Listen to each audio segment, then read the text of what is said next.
하나님의 말씀은 마태복음 16장 13절에서 20절 말씀입니다.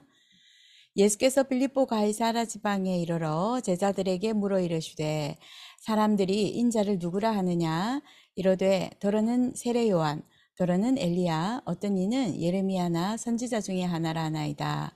이르시되 너희는 나를 누구라 하느냐 시몬 베드로가 대답하여 이르되 주는 그리스도시요 살아계신 하나님의 아들이시니이다. 예수께서 대답하여 이르시되 바요나 시모나 네가 복이 있도다. 이를 네게 알게 하니는 혈육이 아니요 하늘에 계신 내 아버지시니라. 또 내가 네게 이르노니 너는 베드로라. 내가 이 반석 위에 내 교회를 세우리니 음부의 권세가 이기지 못하리라.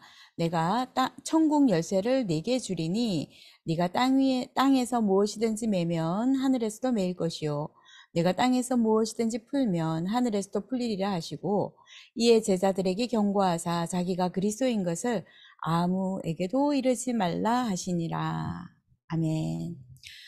예수님이 왜 그리스도로 이 땅에 오셔야만 하는지, 또 예수님이 그리스도로 오셔서 꼭 해결해야 하는 인간의 중대한 문제가 있습니다.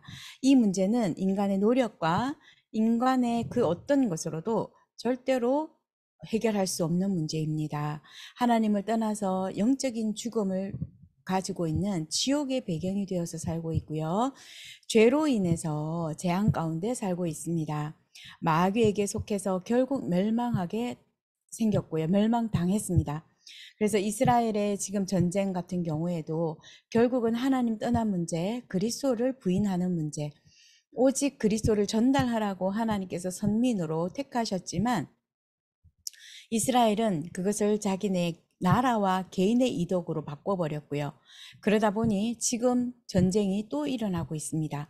그래서 전쟁에 대해서 여러 가지 몇 번 이렇게 조금 살펴보니까 굉장히 중동 전쟁, 이스라엘 지금 일어나고 있는 이런 전쟁들이 1차, 2차, 3차, 4차 중동 전쟁과 또 계속해서 연결되어져서 일어나고 있는 그 전쟁을 보게 됩니다. 수많은 사람들이 죽고 오늘은 아침에는 보니까 아기들 시신이 굉장히 많이 나왔다고 기사가 또 나와 있습니다. 사단은 인간을 멸망으로 이끌어가고 있는데 시작부터 뿌리부터 흔들어 버립니다. 그래서 선악과 사건을 통해서 네가 하나님 되라. 하나님 믿을 필요 없다. 너가 하나님 되라. 그리고 네피림 사건을 통해서 다른 힘, 다른 신을 섬기도록 하고 있습니다. 바벨탑을 통해서 틀린 성공, 틀린 것, 그 다음에 헛된 것을 붙잡고 하나님 아닌 것이면 되는 것입니다. 하나님 아니고 다른 모든 것이면은 다 가능하다라고 사상을 집어넣고 사단은 그렇게 해서 시작부터 뿌리부터 흔들어 버립니다.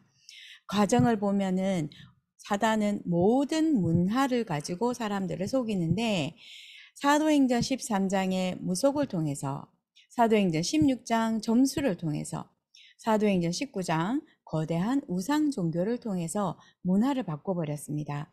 그래서 실제로 지금 사단은 종교의 형태나 종교의 어떤 그 템플이 아니라 결국에는 눈에 보이지 않는 문화 전략으로 사단이 다 파고 들어가 있습니다. 그래서 종교가 사실은 지금 필요 없는 시대가 되었기 때문에 사단은 문화를 통해서 후대들을 건드리고 있습니다. 그러면은 이렇게 시작과 과정에서 완전 뿌리부터 흔들어 버렸고 모든 과정을 다 하나님 없이 살게 만들어 버렸는데 개인에게 일어나는 열매는 죽음이라고 하는 근본 상태에 들어가 있습니다. 우리의 영혼이 죽어 있는 상태를 말합니다. 영적으로는 종노릇하고 있습니다. 정신적으로는 숨은 고통 속에 쌓여 있는데 이제는 숨어 있는 고통이 아니고요. 실제로 눈에 모두 드러나서 사람들이 어떻게 하면 행복할까? 어떻게 하면 내 마음이 불안함에서 빠져나올까라고 하는 아주 근원적인 것에서부터 빠져나오기 위해서 정신적으로 너무나 혼란스러운 시대입니다. 마약하게 되고 그 어딘가에 집착하게 되는, 그리고 육신적으로는 재앙과 저주와 실패 속에 빠져 있고요.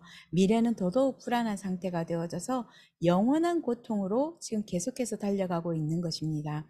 후대들은 그 영적인 대물림 속에서 이유도 모르고 시달리고 있고요.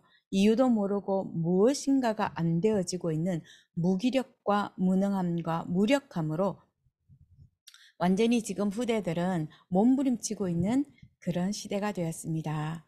이때 인간들은 아무리 자체적으로 노력은 해보지만 종교 생활하고 행위적으로 지식적으로 아무리 해보지만 영적 문제는 해결할 수 없고요. 그리고 원죄의 문제 해결할 수 없고요. 영생의 문제를 해결할 수가 없게 되었습니다.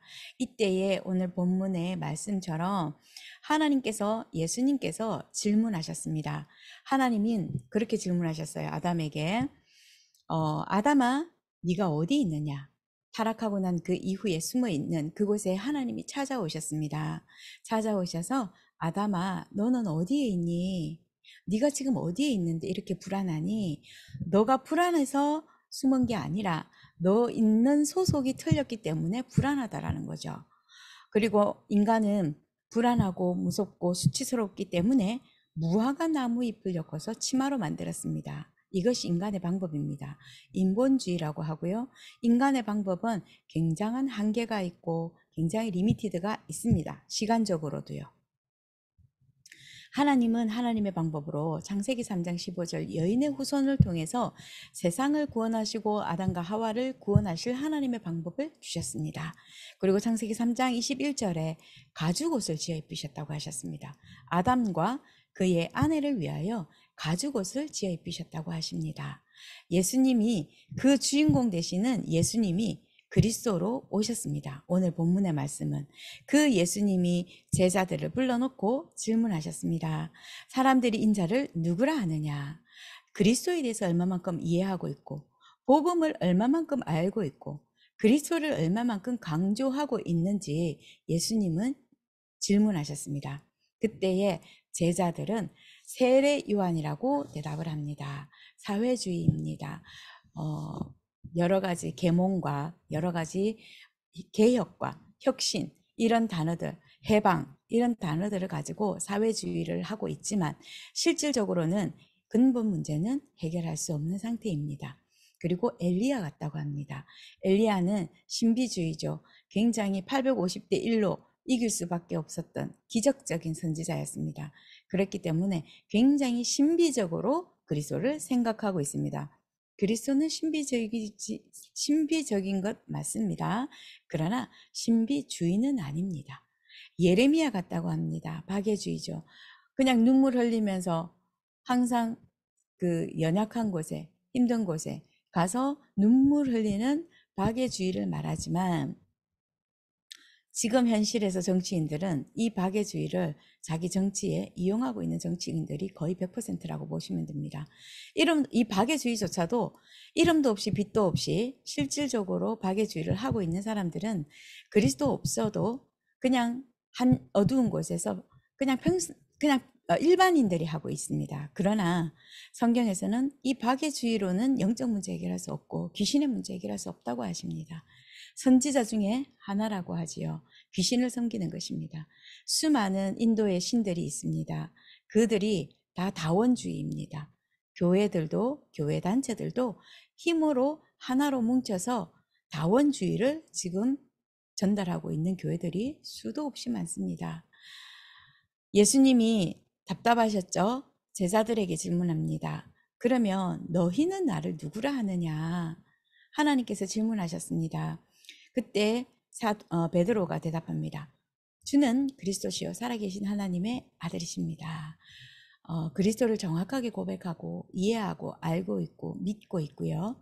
그리고 정확하게 그리스도에 대해서 설명하고 있습니다. 예수님이 기뻐하셨지요. 최고의 복을 주셨습니다. 바요나 시모나 네가 복이 있도다. 최고의 복이 무엇입니까? 그리스도입니다. 그리스도 안에 있는 것, 그리스도가 내 안에 있는 것, 그 그리스도가 나와 함께 하시는 것이 최고의 복입니다. 그리고는 흔들리지 않는 신분을 확인해 주셨습니다. 너는 베드로다. 반석 위에. 너는 베드로다. 반석이라고 하셨습니다. 절대로 흔들리지 않는 하나님의 자녀의 신분을 말씀하고 계십니다.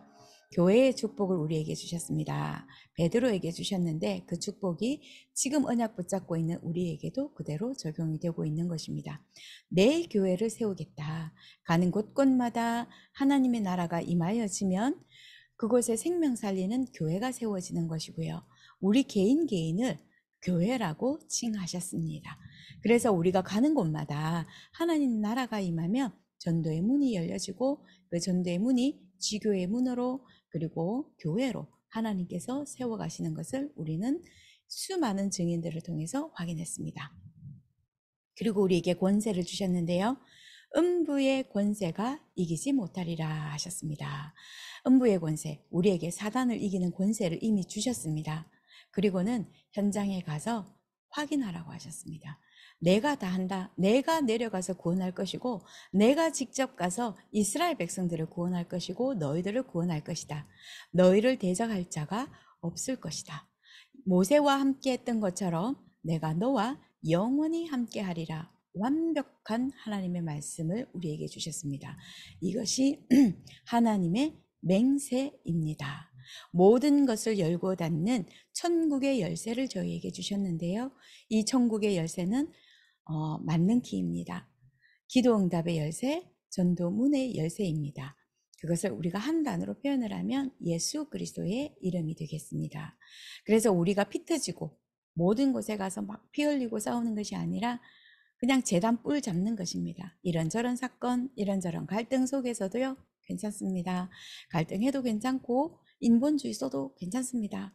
날마다 재단 뿔 붙잡고 그리스도 외치면 됩니다. 예수 그리스도 속으로 들어가면 됩니다. 예수 그리스도 이름의 능력 확인하면 됩니다. 예수 그리스도께서 오셔서 완전히 해결하신 문제죠. 죄로 인한 문제. 참 제사장으로 오셔서 우리를 영원히 해방시켜 주셨습니다. 마귀로 인한 문제. 절대로 빠져나올 수 없는 그 마귀의 손에서 참 왕으로 우리에게 오셨습니다. 세상에 수많은 왕들이 지나가고 오고 또 오겠지만 그 왕들은 우리를 사단의 손에서 해방하지 못했습니다. 앞으로도 못합니다. 오직 예수 그리스도 참된 왕 되신 그 그리스도만이 마귀로 인한 모든 문제 해결하셨습니다. 하나님 떠나 있는 모든 사람들에게 하나님을 만날 수 있는 길이 되신 참 선지자로 오신 그리스도입니다. 그래서 우리는 예수님을 믿는 순간 해결이 됩니다. 하나님의 자녀가 저희는 이미 되었고요. 하나님 자녀에게 처음부터 주신 권세가 있습니다. 예수 그리스도 이름으로 성령 충만함을 누리고 있으면 증인된다고 하셨습니다. 그래서 우리는 성령 충만을 위해서 기도하고 있으면 증인은 결과로 따라오는 응답이 됩니다. 그래서 오늘도 예수가 그리스도시며 모든 문제 해결자시며 나와 지금 함께 하시고 나는 하나님의 자녀입니다. 237과 5천 종족을 살릴 하나님의 전도자 예수 그리스도의 제자로 오늘도 성령 충만하기를 예수 그리스도 이름으로 축복합니다. 기도하겠습니다. 참 선지자로 참 제사장으로 참 왕으로 우리에게 오셔서 하나님 떠난 그 영원한 문제, 영적 문제 해결하신 그 그리스도가 지금 나의 왕, 나의 선지자, 나의 제사장 되셔서 길, 진리, 생명으로 함께 하시니 감사합니다. 오늘도 함께 하시는 그리스도로 성령 충만함을 누리게 하여 주옵시고 예배하신 237과 5천 종족 살리는 성령의 충만한 역사로 일어나는 열매들을 맛보게 하옵소서. 주 예수 그리스도 이름으로 기도드립니다. 아멘.